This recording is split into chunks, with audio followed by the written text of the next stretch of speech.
The AEC industry needs software developers because the industry needs innovation. It needs improvement.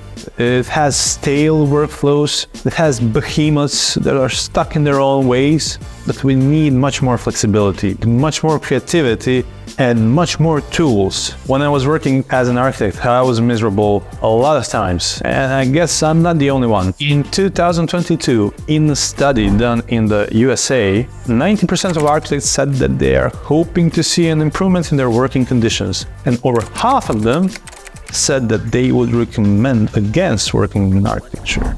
When I started out, I thought that I would be designing.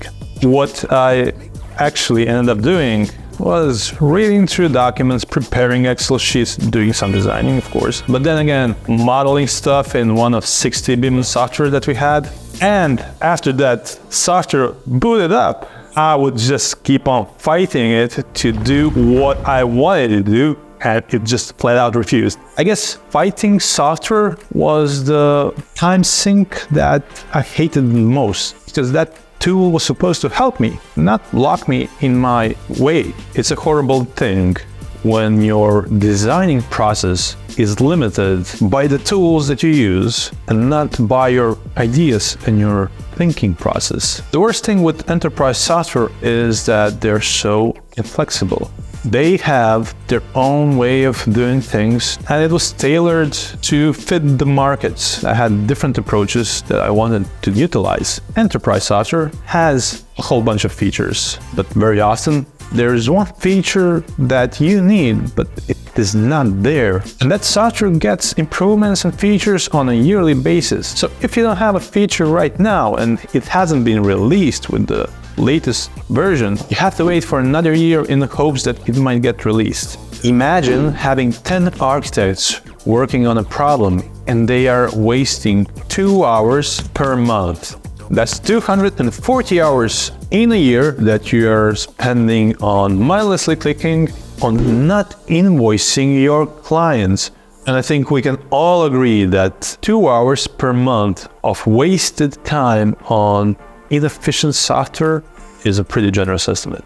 Since BIM software is so slow with their releases, there has been a lot of architects and civil engineers who picked up coding skills to fix the issues. They started writing a few Grasshopper scripts, a few Python scripts, and then full-blown plugins for BIM software. That kind of individuals with those specific skills, you can probably find in companies like Reope. The thing that is cool when you're working with a company like Reope is that it's made out of architects and civil engineers who understand you and have encountered the same problems as you have, and they know your pain points. Some of the architects and civil engineers that went and became software developers are responsible for magnificent AI tools that we have today that help us design better cities, better residential areas and buildings, and just have more sustainable building processes. AI is opening a lot of doors for us in this industry, and the potential is completely untapped. There are plenty of workflows that can be improved, but I think there are a million more ideas out there that we're not even aware of. And you know who is going to be a trigger for new AI solutions? You and your problems. If you don't speak up about them, nobody will solve them. You will end up working and fighting with them until the end of your life.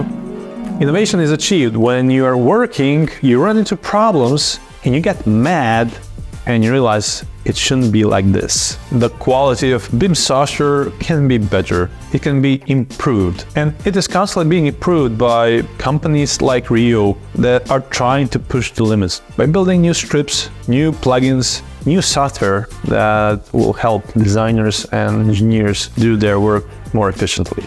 Do speak up.